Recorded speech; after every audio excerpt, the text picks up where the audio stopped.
Majelis Permusyawaratan Rakyat atau MPR RI sedang bersiap menggelar sidang paripurna pelantikan Presiden dan Wakil Presiden periode 2019-2024. Meski digelar dengan konsep pesta rakyat, pelantikan akan dilakukan secara sederhana dan hikmat. Kesuksesan pelantikan Presiden dan Wakil Presiden akan menjadi simbol di mata dunia internasional tentang situasi politik yang stabil dan kondusif. Lalu apa yang dimaksud dengan konsep pesta rakyat dan bagaimana memastikan prosesi pelantikan Presiden dan Wakil Presiden 20 Oktober mendatang berjalan dengan hikmat dan sakral? Kami akan mengulasnya saat lagi bersama dengan Ketua MPR RI Bambang Susatyo.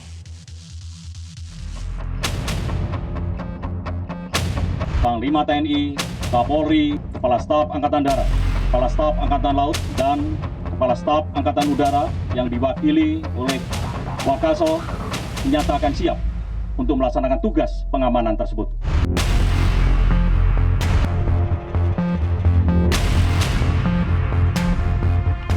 Kami sangat berkepentingan bahwa acara ini berlangsung dengan hikmat tanpa gangguan apapun.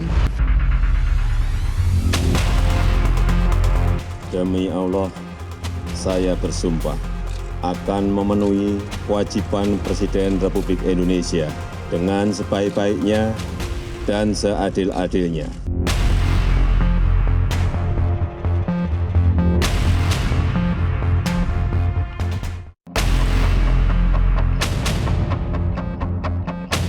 Panglima TNI, Kapolri, Kepala Staf Angkatan Darat, Kepala Staf Angkatan Laut, dan Kepala Staf Angkatan Udara yang diwakili oleh Wakasol menyatakan siap untuk melaksanakan tugas pengamanan tersebut.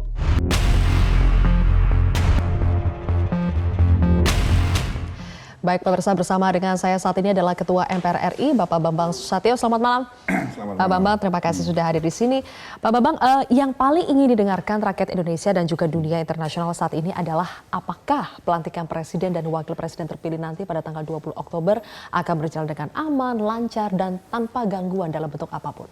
Ya, insya Allah akan berjalan aman karena dalam rapat koordinasi kami MPR dengan Kepala BIN, Kapolri, dan Panglima TNI, beliau memberikan jaminan bahwa semua sudah diantisipasi, segala macam gangguan keamanan maupun gangguan ketertiban.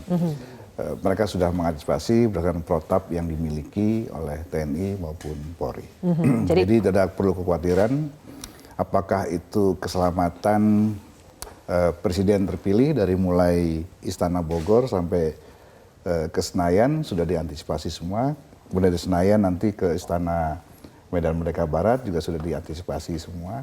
Begitu juga dengan para tamu-tamu negara dari mulai beliau-beliau menginjakan kaki ke tanah air kita sudah mulai masuk ke protapnya sampai kembali lagi nanti sesuai dengan protap. Mulai dari masuk ke penginapan, ke Senayan dan kembali ke negaranya, semua sudah ditangani dengan baik. Oke, Pak, terkait dengan rencana demonstrasi pada saat pelantikan 20 Oktober nanti, dari Kapolda Metro Jaya ini menyatakan tidak akan memberikan izin demonstrasi. Sementara Presiden Jokowi menyatakan bahwa demonstrasi itu adalah hak konstitusional warga. Bagaimana MPR menyikapi rencana demonstrasi itu, Pak? Ya, Pak Jokowi benar. Tapi kita sedang menghadapi suatu perhelatan akbar yang akan membawa pesan ke dunia internasional. Kami di MPR berkepentingan bahwa acara ini harus berlangsung dengan hikmat, tanpa gangguan apapun. Jadi perbedaan pendapat, penyampaian aspirasi itu penting. Tapi untuk menghadapi pelantikan presiden ini, presiden kita semua, ini juga kita harus bisa menahan diri. Berilah kesempatan kami MPR dan presiden terpilih kita mengucapkan sumpah dan janjinya pada acara itu berjalan dengan lancar, tertib, dan hikmat. Kalau ingin menyampaikan aspirasi, mau unjuk rasa, kan masih ada tanggal 21, 22, dan seterusnya. Artinya bila satu hari kami kesempatan, bila satu hari ini kepada bangsa kita untuk damai, aman, dan tertib. Karena ini penting bagi rakyat kita. Kalau pelantikan ini berjalan aman, maka akan membawa pesan pada dunia internasional bahwa situasi politik Indonesia kondusif. Dengan kondusif maka para investor, ekonomi akan tumbuh dengan baik. Tapi kalau diwarnai dengan berbagai macam gejolak misalnya, ini akan membawa pesan negatif dan ujung-ujungnya adalah ekonomi kita akan menurun dan yang susah rakyat juga. Jadi sama saja kalau kita ingin mengganggu jalannya acara ini sama saja ingin menyusahkan rakyat. Jadi kita harus berpikir yang lebih besar, Pak ya. Harus ada boleh kepentingan yang menyampaikan lebih luas aspirasi, lagi. tetapi waktunya itu yang harus diatur. Persis. Oke. Saya kira adik-adik saya di mahasiswa, kemudian kawan-kawan saya para aktivis di kepemudaan dapat memahami kepentingan bangsa yang jauh lebih besar harus kita dahulukan. Oke, Untuk kepentingan bangsa rakyat. yang jauh lebih besar. Oke, Pak Bambang, pelantikan nanti Anda katakan akan menggunakan konsep pesta rakyat, tetapi juga akan dilaksanakan secara sederhana dan hikmat. Itu gambarannya seperti apa nanti? Ya, saya memiliki pandangan dan pendapat. Yang namanya pesta rakyat itu pelantikan ini harus dinikmati oleh rakyat. Sehingga kenapa jadwal jam 10 kita geser menjadi jam 2.30 itu agar memberikan kesempatan pada rakyat Indonesia, seluruh Indonesia yang pada hari Minggu itu tanggal 20 itu biasanya mereka berolahraga karena ada Car Free Day di seluruh Indonesia, itu punya kesempatan pagi mereka tetap kegiatan olahraga, kemudian masih ada kesempatan mereka pulang ke rumah menonton TV rame-rame di rumah menyaksikan presidennya dilantik dengan hikmat. Jadi itulah kurang lebih gambaran pesta rakyat dan alasan kenapa kita undur menjadi jam 2. Sekaligus juga pertimbangan religius agar para saudara-saudara kita yang mau beribadah pagi bisa dilakukan pada pagi hari dan siangnya bisa menonton TV presiden yang dilantik. Oke, dan ini juga sesuai dengan permintaan Presiden Jokowi supaya ini bisa dilakukan dengan sederhana saja, Pak. Ya, kami sudah menyiapkan konsep sederhana sebagaimana pelantikan anggota DPR kemarin, tidak ada dekor yang menyolok, artinya berlebihan, hanya dominasi merah putih dalam ruangan, dan tata urutan juga cukup sederhana, sehingga berlangsung dengan hikmat. Tanggung jawab saya atau kami, pimpinan MPR, DPR, dan DPD hanya di ruang lingkup Senayan saja. Pesan apa Pak yang ingin disampaikan di balik kesederhanaan acara pelantikan nanti? Ya barangkali yang ingin disampaikan kepada publik adalah suatu euforia yang berlebihan barangkali. Itu yang harus dihindari. Oke.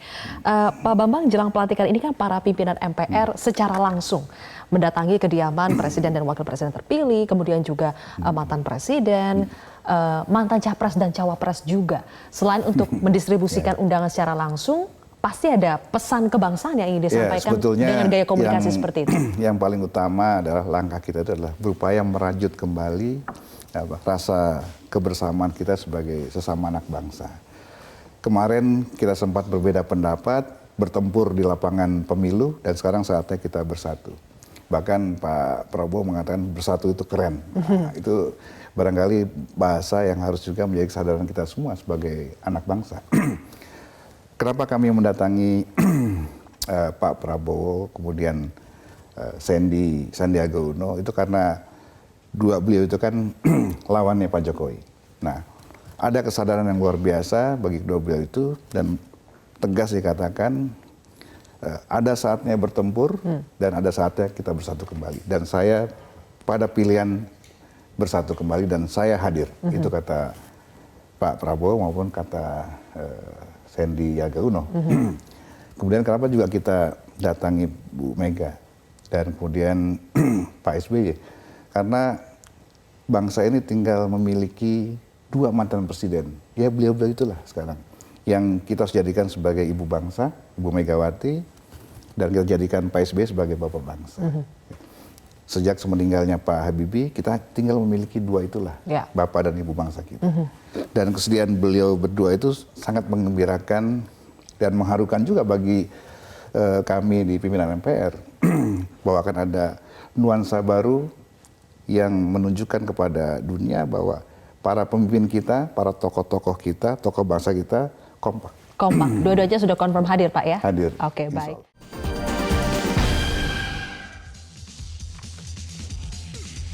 Kami lanjutkan kembali pemirsa, masih bersama dengan Ketua MPR RI Bambang Susatyo. Bapak, setelah kita bahas soal pelantikan, rencana pelantikan Presiden dan Wakil Presiden terpilih, sekarang kita lebih bahas persoalan di MPR saat ini. Kalau kita lihat proses penentuan DPD, DPR, MPR sampai alat kelengkapan dewan di parlemen ini berjalan cukup lancar tanpa ada riak-riak yang berarti. Apa kuncinya dan bagaimana mempertahankan situasi yang kondusif di parlemen selama 5 tahun ini, Pak?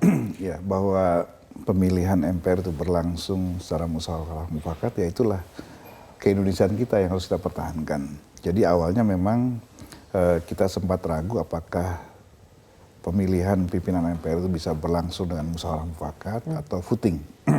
Tapi ya alhamdulillah para pimpinan parpol menunjukkan sikap-sikap kenegarawannya, sepakat bahwa tidak boleh voting. Agar majelis permusyawaratan rakyat tetap namanya seperti itu, tidak majelis pervotingan rakyat. Nah, bagaimana mempertahankannya ke depan? Menurut saya apa yang ada sekarang dengan 10 pimpinan MPR yang mewakili seluruh kekuatan partai politik dan kelompok DPD atau Dewan Perwakilan Daerah itu ada dalam satu wadah. Sehingga kita dalam berkomunikasi politik, membangun komunikasi politik dan membangun kepemahaman itu lebih mudah dilakukan. Karena apa? Langsung sampai ke ketua umum atau partai politiknya masing-masing. Itu barangkali salah satu kelebihan daripada kenapa kita harus mengakomodir seluruh kekuatan partai politik dan kenapa harus menjadi 10 pimpinan MPR-nya. Nah, kalau di DPR kan sudah dibentuk melalui undang-undang. Ketua DPR adalah partai pemenang pemilu, wakil-wakilnya adalah urutan sesuai dengan perolehan kursi di DPR. Nah, sedangkan DPD itu agak lebih alot karena 163 itu masing-masing memiliki suara dan ketuanya dipilih melalui voting. Ya. Baik ketua DPD-nya maupun perwakilan yang akan dikirim atau duduk di MPR itu lahir dari voting. Oke, berarti kuncinya apakah memang mengakomodasi berbagai kepentingan yang ada di DPR, tapi kan akomodasi ini tidak selamanya bisa dilakukan, Pak. Pasti banyak sekali nanti gejolak-gejolak yang terjadi selama 5 tahun ini berjalan. Supaya ini bisa tetap solid di tengah dinamika yang fluktuatif, apa yang bisa dilakukan? Ya, perbedaan pendapat itu pasti. Tapi bagaimana kita menjahit dan merajutnya melalui pemahaman yang sama, bahwa ketika kita berada di DPD, di DPR, maupun di MPR, kita harus melepaskan baju partai kita. Kalau kami di MPR, tidak ada lagi fraksi A, fraksi B, yang ada adalah fraksi merah putih. Nah, jadi semua kita ambil secara musyawarah mufakat. Dan kita berharap juga di DPR demikian, sebisanya semua keputusan harus didapatkan melalui musyawarah mufakat. Karena itulah keindonesiaan kita. Yang menjadi agenda prioritas MPR di bawah kepemimpinan Bambang Susatyo itu apa, Pak? Ya, tentu kita melaksanakan rekomendasi MPR periode sebelumnya, di mana salah satu rekomendasinya adalah melakukan amandemen terbatas dan perlunya kehadiran GBHN ke Bali. Nah, kita masih memiliki waktu yang panjang dan saya akan memanfaatkan golden time ini untuk menyerap berbagai aspirasi yang berkembang di tengah-tengah masyarakat.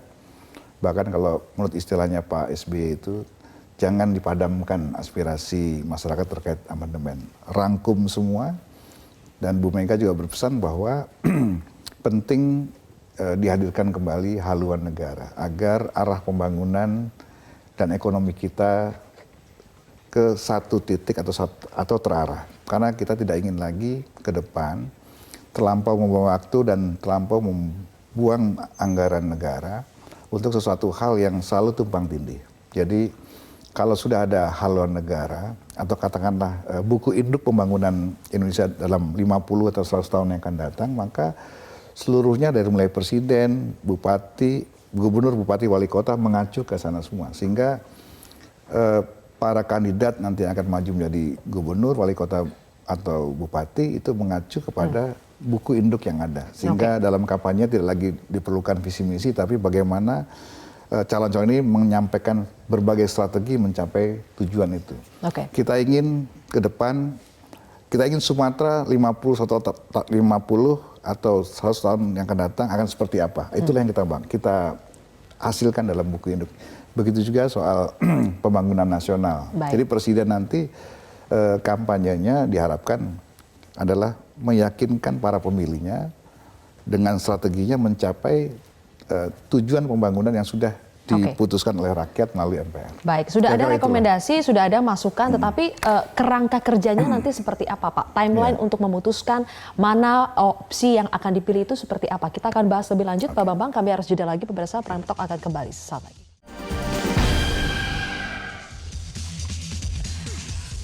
Pemirsa, sejumlah opsi mengemuka terkait dengan wacana amandemen Undang-Undang Dasar 1945.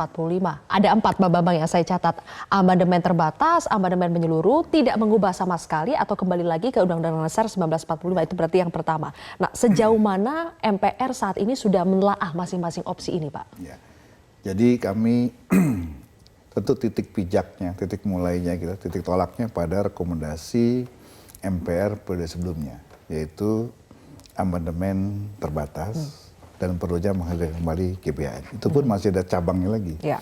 Bisa melalui TAP MPR atau amandemen, atau bisa juga melalui undang-undang. Nah, inilah yang kemudian dari titik pijak itu kita membuka ruang kepada publik, kepada masyarakat, kepada stakeholder, dan kita akan berkeliling juga nanti kepada para tokoh, kepada Ibu Mega lagi, kepada Pak SBY, kepada Pak Yusuf Kalla, dan semua para tokoh kita minta pendapatnya. Jadi tahun pertama ini akan kita gunakan sebagai waktu emas untuk menyerap aspirasi dari tengah-tengah masyarakat melalui badan kajian yang memang sudah kita bentuk untuk itu. Lalu tahun kedua kita mulai mencari benang merahnya dan merumuskan apa-apa yang menjadi temuan atau hasil kajian daripada aspirasi yang berkembang di masyarakat. Nah, memasuki tahun ketiga barulah kita ambil keputusan. Apakah dari 4 opsi itu apa yang bakal kita lakukan? Nah, ini sangat tergantung pada dinamika politik pada 3 tahun yang akan datang. Tergantung pada dinamika politik? Tergantung politik, karena ini kan semua keputusan politik. Keputusan politik dari partai-partai politik sendiri, keputusan politik daripada aspirasi masyarakat yang berkembang, yang diwakili oleh para tokoh-tokoh, akademisi, tokoh bangsa, ya, semua kita rangkum. Nah, kita hindari nanti keputusan itu menjelang pemilu, karena nanti akan kental unsur politisnya, Pak, ya? Unsur politisnya. Maka kita upayakan keputusan itu apakah kita amandemen terbatas, apakah menyeluruh, apakah tidak sama sekali, ya, atau tadi yang terakhir kembali lagi ke Undang-Undang Dasar 1945. Itu kita putuskan sekurang-kurangnya 2 tahun sebelum pemilu 2024. Jadi targetnya di tahun ketiga. Tepatnya tahun 2022 itu baru kita harus ambil keputusan. Bisa juga tidak perlu di amandemen atau tidak perlu di apa-apa. Bisa juga menyeluruh, bisa terbatas. Sangat tergantung dinamika yang berkembang dan kebutuhan bangsa ini. Dan terakhir pasti juga kita akan minta pendapat dari Presiden sebagai kepala negara dan kepala pemerintahan, karena pemerintah merupakan bagian dari stakeholder yang juga harus didengar pendapatnya. Oke, terakhir Pak Bambang, supaya proses yang akan berjalan ini, rencana-rencananya dapat berjalan sesuai dengan target, tapi dan yang pasti, tidak gaduh, itu bagaimana, ya, Pak? Tapi yang pasti saya memberikan jaminan kepada publik, ya, untuk saat ini tidak akan ada pembahasan bahwa pemilihan presiden kembali ke MPR, bahwa presiden menjadi mandataris kembali, tidak ada. Terakhir cukuplah Bu Mega Soekarno Putri yang menjadi mandataris MPR pada tahun 2002 yang lalu. Itu yang kita amandemen terakhir kan, ya, amandemen terakhir kan tahun 2002, ya. Okay. Nah, kemudian priorisasi presiden juga tetap mengacu pada amandemen terakhir, yaitu 5 tahun dan maksimum 2 periode. Jadi untuk sementara itu kita kunci supaya tidak timbul kegaduhan. Tapi sebenarnya fokus kita adalah bagaimana membangun bangsa ini ke depan lebih terarah, yaitu dengan haluan negara tadi. Baik, terima kasih Pak Bambang. Mudah-mudahan tugas-tugas nanti, target-target semuanya dapat berjalan dengan lancar. Dan yang terutama, satu lagi juga tidak perlu rakyat atau masyarakat khawatir, karena untuk merubah, untuk melakukan perubahan Undang-Undang Dasar itu diperlukan berbagai syarat. Ya, minimal usulan perubahan Undang-Undang Dasar 45 itu diusulkan 1/3 dari jumlah MPR. Dari 711, sepertiganya minimal harus didukung oleh 237 suara. Nah, kemudian harus disetujui dan dihadiri oleh 2/3 pada saat persetujuan. Jadi masih sangat sulit. Oke, perjalanan masih panjang, tetapi janji Pak Bambang adalah yang pasti aspirasi masyarakat ini akan diserap dengan sebaik-baiknya ya Pak. Oke, terima kasih Pak Bambang Susatyo telah berbagi bersama kami di Prime Talk hari ini. Pemirsa, saya Zilvia Iskandar mengucapkan terima kasih atas kebersamaan Anda. Sampai jumpa.